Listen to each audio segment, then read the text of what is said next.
परवरदिगार आलम ने इंसान को पैदा किया, इज्जतों से नवाजा है। अल्लाह ताला ने इंसान की शक्ल व शबाहत, उसके हुस्न का बयान भी कुरान मजीद में किया। परवरदिगार आलम ने फरमाया, लक़द खलक़नल इंसान फी अहसनि तक़वीम। अल्लाह ताला ने पैदा किया इंसान को तो फरमाया कि मैंने अच्छी सूरत देकर यानी बेहतरीन बनाकर पैदा किया। हमारा अकीदा, हमारा ईमान तो इस बात पर है कि अल्लाह ने इंसान को खूबसूरत बनाया, बेहतरीन बनाया, और अल्लाह ताला ने इंसान को अशरफ बनाया, अफजल बनाया, आला बनाया। मगर कुछ लोगों का नजरिया यह है कि इंसान बंदर से पैदा हुआ। वो मानते हैं कि उनके पूर्वज पहले बंदर थे, बंदर से वो गिरोह करके फिर वो इंसान बन गए। हम कहते हैं तुम्हारे पूर्वज बंदर हो सकते हैं, अल्हम्दुलिल्लाह हमारे पास अल्लाह ताला की किताब कुरान मौजूद है, हमारे पास आका के फरामीन मौजूद हैं। हमारे पूर्वज बंदर नहीं थे। तुम बंदर की औलाद हो सकते हो, हम बंदर की औलाद नहीं, हम आदम की औलाद हैं। एक पागल ने तहकीक की, दुनिया ने आंखें बंद करके उसको मान लिया। हालांकि उसके बाद के चंद साइंसदान ऐसे गुजरे जिन्होंने उसका इनकार किया, कहा कि ये दुरुस्त नहीं है तहकीक, इंसान बंदर से नहीं बना। अजीब अजीब तरह के लॉजिक पेश कर रही है दुनिया, और मानने वाले बेवकूफ अकल के अंधे मान भी रहे हैं। उसकी वजह यह है, खुदा जब दीन लेता है तो अक्लें छीन लेता है। अक्ल तो होती है मगर उसका इस्तेमाल सलीके से हो नहीं पाता। और जब सीने में आका का प्यार होता है और अल्लाह पर ईमान होता है तो फिर बंदे की अक्ल वो सब नहीं सोचती, बेकार की और निहायत बदतरीन बातें जो अपने साथ लोग मंसूब कर देते हैं। अल्हम्दुलिल्लाह हम आदम अलैहिस्सलाम की औलाद हैं। तो मानने वालों ने मान लिया बस कि हाँ हम बंदर से पैदा हुए। अजीब बात है, मैं कहता हूं अक्ल के अंधो, तुम्हें किसी ने बताया, तुमने मान लिया कि तुम बंदर की औलाद, बंदर तुम्हारे पूर्वज, तो किस बुनियाद पर माना है? क्या तुमने देखा है कि तुम्हारे पूर्वज बंदर कहने लगे इसलिए माना कि इंसान और बंदर में तकरीबन बहुत सारी चीजें मिलती जुलती होती हैं। दो पैर दो हाथ, अच्छा दो पैर दो हाथ की बुनियाद पर मान लोगे? कितने जानवर जिनके दो पैर दो हाथ? यह अलग बात है, कुछ खड़े होके चलते हैं, कुछ बैठ के चलते हैं, अक्सर जानवर दो पैर दो हाथ। अगर तुम इन छोटी छोटी चीजों की बुनियाद पर यह मान लोगे कि हमारे पूर्वज बंदर थे, तो सुनो, डॉक्टर्स का कहना यह है जो कुछ इंसान की बॉडी के अंदर है सेम वैसे ही मेंढक की बॉडी के अंदर है। जब डॉक्टरी पढ़ने कोई जाता है, जब कोई सर्जन बनने जाता है तो मेंढक का ऑपरेशन करना सीखते हैं, चूहे का ऑपरेशन करना सीखते हैं। कहते हैं चूहे में और मेंढक के अंदर बिल्कुल इंसान की तरह सब कुछ है। तो इस बुनियाद पर फिर ये भी मान लो कि तुम्हारे पूर्वज मेंढक थे या चूहे थे। इस बुनियाद पर कैसे मान लिया जाएगा? मगर याद रखना मेरे अजीजों, दुनिया जो मानती हो माने, मगर हम वो मानते हैं जो हमें कुरान बताता है, हम वो मानते हैं जो हमारे रब ने हमें बताया है, हम वो मानते हैं जो मुस्तफ़ा करीम ने हमें बताया है। और हमें अल्लाह का कुरान बताता है कि हजरत आदम अलैहिस्सलाम को अल्लाह ने पहले इंसान को पैदा किया, फिर उन्हीं से इंसानियत का सिलसिला, इंसानियत का आगाज हुआ।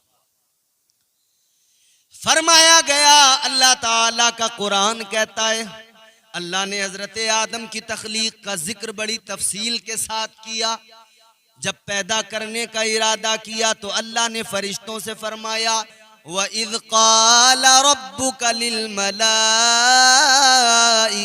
इन्नी जाइलुन फिल अर्ज़ि खलीफा।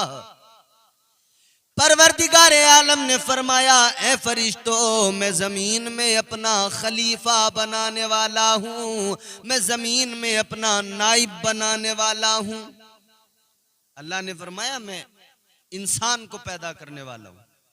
तो फरिश्तों ने कहा, मौला किस लिए? उस इंसान को पैदा करने की जरूरत क्या जो जमीन पर फितना व फसाद करेगा? एक बात और काबिले गौर है, फरिश्तों ने ये बात क्यों कही? उनको पहले से क्यों मालूम हो गया कि इंसान फितना फसाद करेगा, इंसान जमीन में खूरेजी करेगा? किस लिए फरिश्तों ने कह दिया? तो बात यह है, वजह यह है कि अल्लाह ताला ने इंसान से पहले जिन्नात को पैदा किया। अल्लाह ने पहले जिन्नात को पैदा किया, जमीन पर जिन्नात रहे तो जिन्नात ने बड़ा फसाद मचाया, बड़ा खूरेजी की, फितना व फसाद मचा के रखा था। तो फरिश्तों ने देखा था कि जिस मखलूक को जमीन पर अल्लाह ने पैदा किया, आबाद किया है, वो मखलूक फितना व फसाद कर रही है। इसीलिए फरिश्तों ने अर्ज किया था, परवरदिगार, वो उनको पैदा किया था, वो उनको जमीन पे रखा था, ए मौला उन्होंने फितना व फसाद किया, तो मुमकिन है कि अब जिस मखलूक को तू पैदा करेगा, इंसान को, मुमकिन है कि इंसान भी फितना व फसाद करे, मुमकिन है कि इंसान भी खूरेजी करे। तो पहले तो जिन्नात को जमीन पर रखा गया था, मगर फिर जब जिन्नात ने खूरेजी की, फितना व फसाद किया, तो अल्लाह ताला ने उन्हें जमीन से निकाल दिया। अल्लाह तबारक व ताला ने फिर उनके लिए एक अलग जगह मुकर्रर की, अलग दुनिया। उन्हें वीरानों में, पहाड़ों की गारों में भगा दिया गया। फिर जमीन को क्लीन करके इंसान के लिए तैयार किया गया, राहें हमवार की गई इंसान के लिए। परवरदिगार आलम ने इंसान को पैदा किया, अल्लाह ताला ने इंसान को बनाया, और इंसान को बनाने के बाद में परवरदिगार आलम ने फरिश्तों को हुक्म दिया कि मेरे आदम को सजदा करो। परवरदिगार आलम ने फरमाया, व इज़ क़ुल्ना लिल मलाइकति इसजुदू लि आदम फसजदू इल्ला इब्लीस। परवरदिगार आलम ने फरिश्तों को हुक्म दिया, आदम को सजदा करो। सारे फरिश्ते आदम को सजदा करने लगे, सारे फरिश्तों ने सर झुका दिया, मगर शैतान, जिसका नाम था अज़ाज़ील, इसने सर नहीं झुकाया, इसने सजदा नहीं किया। जब इसने सजदा नहीं किया तो अल्लाह नाराज हुआ। इधर फरिश्तों ने जो वो पहला सजदा किया, सजदा ताज़ीमी हजरत आदम को, कितना वक्त लगा उस सजदे में? कब तक फरिश्तों ने सजदे में सर रखा? कितना वक्त लगा? मुहद्दिसीन फरमाते हैं, मुफस्सिरीन फरमाते हैं, हजरत आदम अलैहिस्सलाम को जो ताज़ीमी सजदा फरिश्तों ने किया, उसकी तवालत का ये आलम था कि 500 साल लगे। फरिश्तों ने सर झुकाया, सर जब उठाया तो 500 साल का जमाना गुजर चुका था। इतना तवील सजदा। फरिश्तों ने सर उठाया सजदे से, देखा अज़ाज़ील तो झुका नहीं, ये तो सजदे में गया नहीं, इसने तो नाफरमानी की है, अल्लाह का हुक्म नहीं माना। तो फरिश्तों ने फिर फौरन दूसरा सजदा किया। एक सजदा ताज़ीम के लिए अल्लाह के हुक्म पर किया था, और दूसरा उसका शुक्र अदा करने में किया कि अल्लाह का शुक्र है कि हम गुमराह नहीं हुए, हम नाफरमान नहीं हुए। अल्लाह ताला ने शैतान के गले में लानत का तोक डाला, मरदूद बना दिया। परवरदिगार ने फरमाया, तूने सजदा क्यों नहीं किया? कहने लगा, क़ाल अना खैरुम मिन्ह, कहता है मैं इससे बेहतर हूं, मैं इससे अफजल हूं। तकब्बुर पैदा हो गया, एटीट्यूड पैदा हो गया। कहने लगा मैं आग से, ये मिट्टी से, कहते हैं आग ऊपर होती है, मिट्टी नीचे होती है, आग में तपिश होती है, मिट्टी को भी गर्म कर देती है। कहते हैं आग अफजल है, मिट्टी अफजल नहीं है, मिट्टी कमतर है, आग बरतर है। तो कहता है मैं आग से बना हूं, आदम मिट्टी से बना है, मगर अल्लाह ताला ने तो अफजलियत का ताज हजरत आदम के सर पे रखा था। अल्लाह ने अफजलियत का ताज हजरत आदम को अता किया था। अल्लाह ने अशरफ तो हजरत आदम को बनाया था। अल्लाह ने खिलाफत अर्जी ज़मीन की खिलाफत हजरत आदम को अता फरमाई थी। अल्लाह ताला ने खूबसूरत तो हजरत आदम को, हसीनो जमील हजरत आदम को बनाया। अल्लाह ने आला बनाया, अफजल बनाया। अल्लाह ताला ने जिसको अफजलियत दी, फिर कौन सी ताकत थी कि उसे कमतर साबित कर सके? फिर कौन सी ताकत है? ऐ लोगों याद रखना, जिसे अल्लाह ताला इज्जत दे, जिसे अल्लाह अजमत व बुलंदी अता करे, दुनिया की कोई ताकत नहीं है कि फिर उसे कम कर सके या उसकी शान को घटा सके। आज पूरी कोशिश हो रही है कायनात में, अलग अलग तरह से लोग कोशिशें कर रहे हैं, इस्लाम को निशाना बना रहे हैं, मजहब इस्लाम पर अंगुष्ठ नुमाई कर रहे हैं, मगर वो जानते नहीं हैं इस्लाम और मुसलमान को इज्जत अल्लाह ने अता की है, तो कोई दुनिया की ताकत उसे रुसवा नहीं कर सकती है। और ये क्या है? मुश्किलें, मुसीबतें, अज़ियतें, ये तो जिंदगी में आती हैं। अल्लाह ताला बंदों को आजमाता है ना, आजमाइश होती है, पता तो तभी लगता है। और ये तो अभी कुछ भी आजमाइशें नहीं है, अभी तो आजमाइशों का एक तवील दौर शुरू होना है। ऐसी आजमाइशें होंगी कि ईमान को बचाना बड़ा मुश्किल।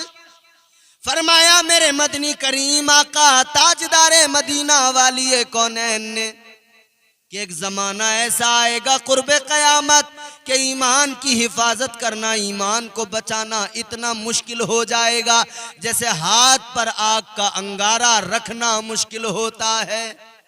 अपने हाथ पर आग का शोला रखना जितना दुश्वार है, अपने ईमान को बचाना उतना ही दुश्वार हो जाएगा। क़यामत के करीब बेहयाइयाँ बढ़ने लगेंगी। क़यामत के करीब आज भी बेहयाइयाँ अपने कमाल को पहुंची हुई हैं, मगर और मजीद बेहयाइयाँ होंगी। कैसी? खुलेआम जिनाकारियाँ होंगी, बदकारियाँ खुलेआम होंगी, लोग यूं रास्तों पे जिना करते हुए होंगे, खुलेआम शराबें पी जा रही होंगी। वो ऐसा दौर आएगा कि उस वक्त में ईमान की हिफाजत करना बड़ा मुश्किल हो जाएगा। और अभी तो मेरे अजीजों दज्जाल का आना बाकी है, और एक दज्जाल नहीं, उस बड़े दज्जाल से पहले बहुत सारे दज्जाल आएंगे, और आ भी रहे हैं, फिलहाल भी दज्जाल आ रहे हैं। याद रखो मेरे अजीजों, आज भी दज्जाल आते हैं, अपने अपनी कलाएं, अपने अपने जादू दिखाकर लोगों को कहते हैं कि देखो हम बड़े पावरफुल हैं, हम सच्चे हैं। कोई चिट्ठी पे पहले से लिख देता है तेरा नाम ये है, तेरा मोबाइल नंबर ये है। चिट्ठी वाले आ रहे हैं दज्जाल।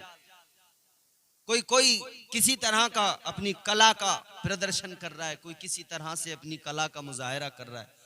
ये अलग अलग किस्म के दज्जाल आ रहे हैं जो लोगों को ऐसी ऐसी चीजें दिखा रहे हैं कि अक्लें हैरान हो जाएं लोगों की। जादू के जरिए शौबदेबाजियां, फिर लोग उनकी तरफ खींचे चले जाते हैं। ये तो कुछ भी नहीं है। ऐ लोगों, कुर्बे क़यामत जब दज्जाल आएगा, वो दज्जाल आएगा, वो तो इतने बड़े बड़े चमत्कार और शौबदे दिखाएगा। वो आसमान से कहेगा बारिश बरसाने को, तो बारिश होने लगेगी।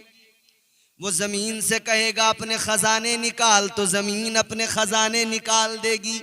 वो आजमाइश का वक्त होगा, वो इम्तिहान का वक्त होगा।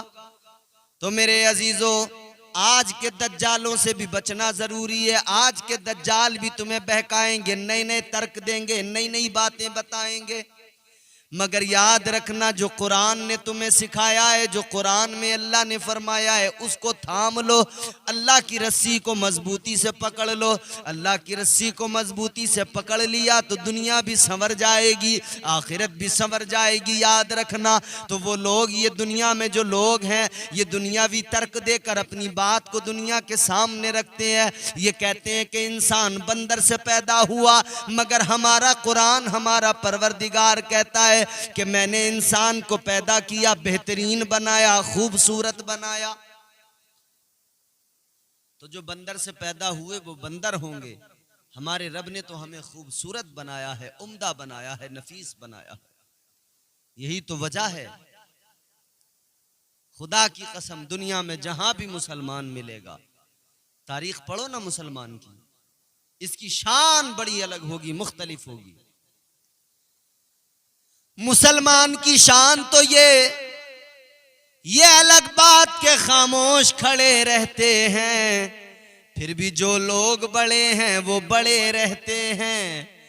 ऐसे दरवेशों से मिलता है हमारा शजरा, जिनके जूतों में कई ताज पड़े रहते हैं। हम तो वो हैं। तो हम बंदर वंदर से पैदा नहीं हुए, हमें अल्लाह ने बाज़ाब्ता बनाया। तख्लीक की फरिश्तों के जरिए अल्लाह ने आदम अलैहिस्सलाम का वजूद तैयार किया गया। हजरत आदम का वजूद जब तैयार हुआ तो फिर उसमें रूह डाली गई, और जब रूह डाली गई तो आपके जिस्म में रूह गई, मगर निकल कर वापस आ गई, ठहरी नहीं। क्योंकि अंदर अंधेरा था, तारीकी थी। और ये रूह क्या है? रूह जो है रोशन है, नूर है। रूह जो है अमरे रब है, खुदा का एक अम्र है। जब ताजदारे मदीना की बारगाह में रूह के ताल्लुक से सवाल किया गया, मेरे मुस्तफ़ा करीम की बारगाह में मालूम किया गया, परवरदिगार आलम ने फरमाया, अल्लाह ताला ने जवाब कुरान मजीद में अता किया। अल्लाह ने फरमाया, यसअलूनका अनिर रूह कुलिर रूह मिन अम्रि रब्बी। परवरदिगार ने फरमाया, महबूब जो तुमसे ये रूह के बारे में सवाल करते हैं, रूह के मुताल्लिक मालूम करते हैं, इन्हें बता दो कि रूह जो है वो अल्लाह का एक हुक्म है, अमरे रब है। इससे ज्यादा रूह के चक्कर में ना पड़े समझने के। अल्लाह ने हजरत आदम अलैहिस्सलाम के पुतले के अंदर रूह डाली, वापस आ गई। अल्लाह ने फरमाया क्यों? अर्ज करती, मौला अंदर अंधेरा है, कैसे ठहरूं? अंदर तारीकी है, कैसे ठहरूं? परवरदिगार आलम ने हजरत आदम अलैहिस्सलाम की पेशानी में ताजदारे मदीना वालिए कौनैन मेरे मुस्तफ़ा करीम सल्लल्लाहु ताला अलैहि वसल्लम का नूर रख दिया। नूरे मुस्तफ़ा पेशानिए आदम में आया कि पूरे आदम के वजूद में रोशनी हो गई, पूरे आदम का वजूद मुनव्वर हो गया। फिर जब रूह को डाला गया, फिर हजरत आदम के वजूद में रूह ठहर गई। तो नूरे मुस्तफ़ा जब से इंसान बना, उसी दिन से इंसान के वजूद से मुंसलिक हो गया। उसी दिन अल्लाह ने इंसान के वजूद में नूर मोहम्मदी को रख दिया, इंसान का वजूद मुनव्वर हो गया। ये दोहरी इज्जत मिल गई इंसान को। एक इज्जत तो ये कि अल्लाह ने बहुत नवाजा था, बहुत शानें अता की थी। फरिश्तों ने चूंकि ये कहा था ना, मौला इबादत के लिए हम हैं, बंदगी के लिए हम हैं, वनहनु नुसब्बिहु बिहम्दिका वनुक़द्दिसु लक, मौला तस्बीहात के लिए, इबादत के लिए हम मौजूद हैं। फिर इंसान की ज़रूरत क्या? अल्लाह ने फरमाया जो मैं जानता हूँ वो तुम नहीं जानते। फिर अल्लाह ने हज़रत आदम अलैहिस्सलाम को पैदा करके चीज़ों के नाम सिखाए, इल्म अता किया, तमाम ज़बानें सिखाई। आज बदकिस्मती हमारी ये है कि अल्लाह ताला ने इंसान को पैदा करते ही इल्म से नवाज दिया था। हमारी बदकिस्मती ये है कि हम पैदा होने के बाद, दुनिया में आने के बाद 30 साल उम्र गुजर गई, 40 साल गुजर गई, इल्म से कोसों दूर हैं, जाहिल के जाहिल हैं, इसीलिए किसी की भी बात को मान लेते हैं। फरिश्तों से अल्लाह ने फरमाया, सारी चीजें फरिश्तों के सामने रखी, हजरत आदम के सामने। फरमाया फरिश्तों से बताओ इनके नाम बताओ। फरिश्तों ने अर्ज किया, मौला हमें जो तूने सिखा दिया बस वही जानते हैं और सब कुछ नहीं जानते। अल्लाह ने फरमाया, आदम तुम बताओ अब इन सारी चीजों के नाम। हजरत आदम अलैहिस्सलाम ने एक एक चीज का नाम बता दिया। दुनिया में बोली जाने वाली तमाम जबानें, तमाम भाषाएं, तमाम लैंग्वेजेस हजरत आदम अलैहिस्सलाम को तकरीबन सब आती थी। तमाम जबानें आती थी हजरत आदम को, अल्लाह ने सिखा दिया। यहां तक बयान किया गया कि हजरत आदम अलैहिस्सलाम ने दुनिया में पैदा होने वाले इंसानों के नाम तक बताए। अल्लाह ने इल्म अता किया। तो इंसान के साथ दो चीजें उसकी तख्लीक में, उसके पैदा होते ही दो चीजों को जोड़ दिया गया। जब अल्लाह ने इंसान को पैदा किया, दो चीजों को इंसान के साथ में जोड़ दिया। पहली चीज के उसके साथ में अल्लाह ने नूरे मुस्तफा को जोड़ दिया।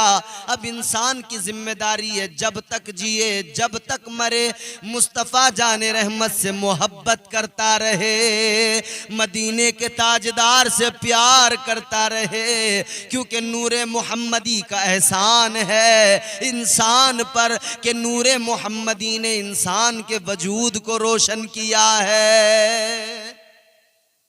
और दूसरी चीज अल्लाह ने इल्म अता किया। इल्म ने इंसान की जिंदगी को रोशन बनाया। इल्म भी इंसान की जिंदगी को रोशन बनाता है, इल्म भी इंसान की जिंदगी को खूबसूरत बनाता है। इल्म की बदौलत इंसान को इज्जत मिलती है। तो ये दो चीजें इंसान के साथ वाबस्ता हैं, मुंसलिक हैं।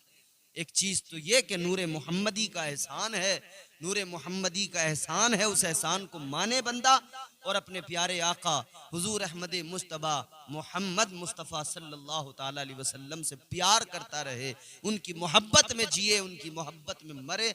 और दूसरा ये कि इल्म को अपनी जिंदगी में शामिल कर ले। ये जिहालत के अंधेरों को मिटा देता है। इल्म इंसान को इंसान बना देता है। उसका घर खुल्द में अल्लाह बना देता है। अपने बच्चों को जो कुरान पढ़ा देता है। तो इल्म हासिल करें, कुरान का इल्म हासिल करें, दुनियावी इल्म भी हासिल करें। और दुनियावी इल्म तुम समझते हो कहीं और से आए हैं। कौन सा इल्म है दुनिया का जो इस्लाम नहीं सिखाता, कुरान नहीं सिखाता। हजरत आदम अलैहिस्सलाम को अल्लाह ने दुनिया का तमाम इल्म अता किया। वही इल्म तो इंसानियत के अंदर आया ना। अल्लाह ताला ने तमाम कायनात का तमाम इल्म, और फिर अल्लाह ने कुरान मजीद जो हमें अता कर दिया, फरमाया इसमें हर शय का खुला बयान है, तिब्यानन लिकुल्लि शै। अल्लाह ताला ने कुरान मजीद में हर शय का खुला बयान फरमाया है। कुरान मजीद अल्लाह ने अता किया है, हर शय का इसमें खुला बयान है।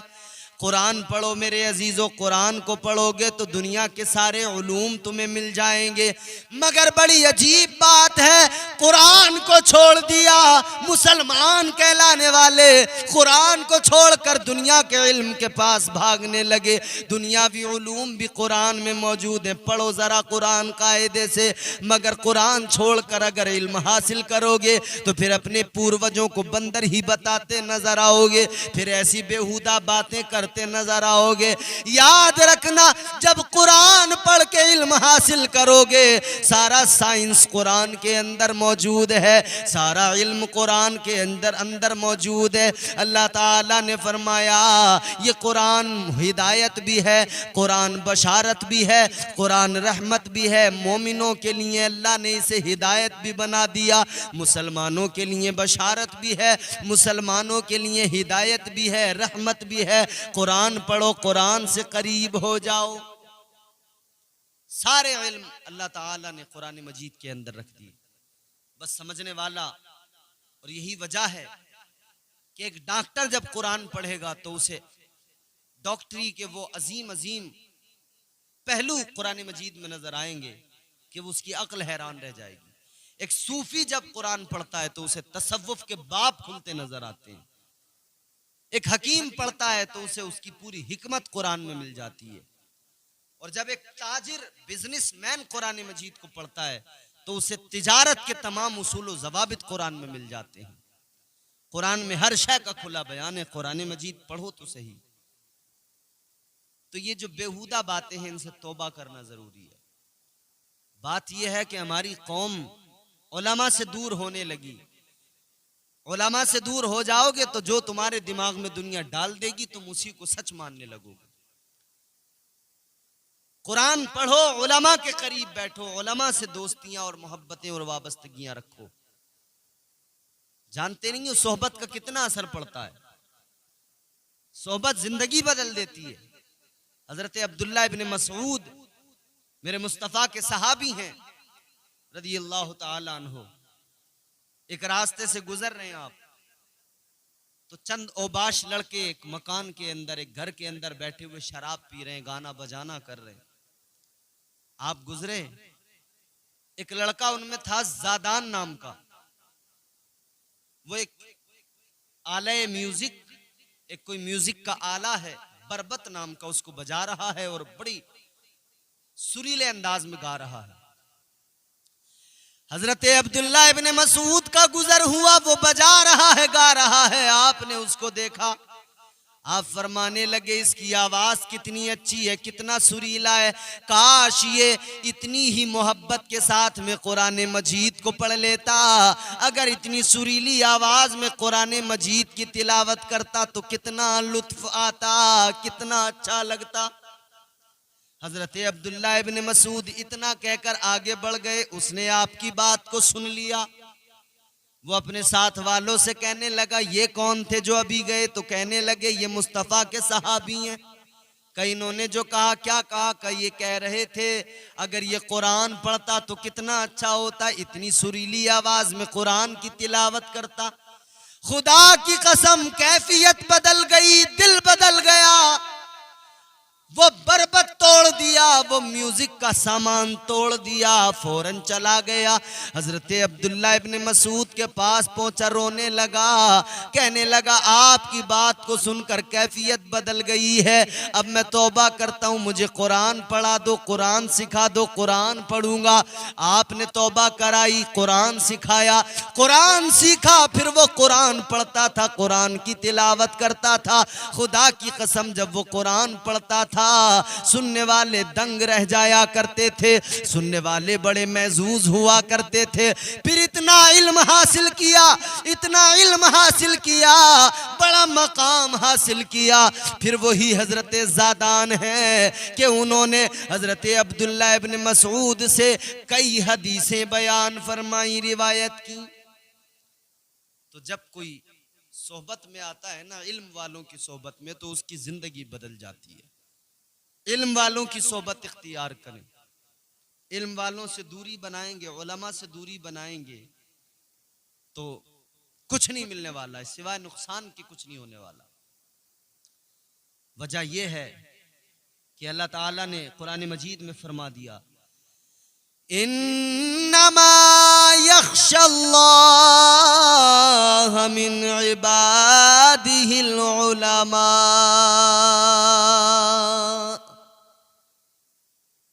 अल्लाह ने फरमाया कि अल्लाह से डरने वाले, अल्लाह से जो डरने वाले हैं वो उलमा हैं, जो सही मानों में अल्लाह का खौफ सीने में रखते हैं, जिनके सीनों में तकवा और खशियत होती है, वो उलमा ही तो हैं। तो उलमा के करीब आकर बैठेंगे तो पता लगेगा। तो फिर अपने पूर्वजों को बंदर नहीं बताएंगे, फिर अपने पूर्वजों को डायनासोर नहीं बताएंगे। ये तो मैं बताना ही भूल गया। बास तो ये भी कहते हैं कि पहले डायनासोर थे जमीन पर, डायनासोर का आकार बदलते बदलते वल्लाहु आलम क्या क्या थ्योरी है। वो डायनासोर तो कहते हैं कि गायब हो गए और बंदर से इंसान बन गया। तो बहरहाल हमें हमारा कुरान सिखाता है कि हमारे पूर्वज बंदर नहीं थे, हमारे पूर्वज इंसान थे अल्हम्दुलिल्लाह। और अल्लाह ताला ने पहले बशर, पहले इंसान हजरत आदम अलैहिस्सलाम को पैदा किया, फिर उन्हें इज्जतों से नवाजा। क्या इज्जतें दी? अल्लाह ने नबूवत का ताज आपके सर पे रखा, नबूवत और रिसालत से नवाजा, और फिर परवरदिगार आलम ने आपको जन्नत में दाखिल कर दिया। जन्नत में पहुंच गए, जन्नत में आप रहने लगे, मगर दिल नहीं लगता था, अकेले इंसान थे ना। हजरत आदम अलैहिस्सलाम को बाकी मखलूकात नजर आती थी जो उस वक्त तक पैदा हो गई थी, मगर इंसान नजर नहीं आता था। इंसान का फितरी मामला है, हम जिन्स अगर मिले तभी तबीयत को शाद रखता है, तभी तबीयत शाद रहती है। तो जब हम जिन्स कोई नहीं मिला तो परेशान होने लगे, दिल नहीं लगता था। तो अल्लाह ताला ने करम फरमाया, एक रोज आप सोए, अल्लाह ने बाई पसली से औरत को, पहली औरत को, जनाबे हजरत हव्वा को पैदा कर दिया। हजरत हव्वा को अल्लाह ने पैदा कर दिया। आपने जब आंख खोल के देखा, तुम कौन का? मैं औरत हव्वा का। किस लिए का? तुम्हारे लिए बनाया अल्लाह ने। जैसी हाथ लगाना चाहा, परवरदिगार ने फरमाया आदम ऐसे हाथ ना लगाना, खबरदार। या अल्लाह जब मेरे लिए बनाया तो क्यों हाथ ना लगाऊं? अल्लाह ने फरमाया आदम अगर हव्वा के करीब होना है, हाथ लगाना है, तो पहले मेहर अदा कर दो। या अल्लाह मेहर क्या दूं, मेरे पास तो कुछ भी नहीं। ऐ मौला मेरे पास क्या है देने के लिए? अल्लाह ने फरमाया आदम माल दौलत खजाना नहीं देना है। या अल्लाह क्या करूं? परवरदिगार ने फरमाया ए आदम, मेरे प्यारे महबूब आखिरी पैगंबर मोहम्मद अरबी सल्लल्लाहु ताला अलैहि वसल्लम की जाते बाबरकत पर 10 मर्तबा दुरूद पाक पढ़ दो। तुम दुरूद पढ़ोगे, हक मेहर अदा हो जाएगा। हजरत आदम अलैहिस्सलाम ने दुरूद पाक पढ़ा, हक मेहर अदा हुआ। फिर हजरत हव्वा आपके निकाह में आ गई। फिर अल्लाह ने हुक्म फरमाया आदम और हव्वा दोनों मजे से जन्नत में रहो। वकुल्ना या आदम उस्कुन अंता व ज़ौजुकल जन्नह। अल्लाह ने फरमाया ए आदम और हव्वा, ए आदम अपनी ज़ौजा के साथ जन्नत में रहो। आदम अपनी बीवी के साथ जन्नत में रहो। अल्लाह ने जन्नत में रखा, इंसान को इज्जत दी है। जन्नत यकीनन हमारे लिए है, क्योंकि अल्लाह ने इंसान को बनाया तो सबसे पहले जन्नत में रखा, उसे मिजाज दे दिया ये जन्नत तेरे लिए है, तू जमीन पे जाएगा, सिर्फ एक इम्तिहान है। उस इम्तिहान से जब आएगा तो तेरा ठिकाना यही है, जिंदगी जरा करीने से गुजार के आना।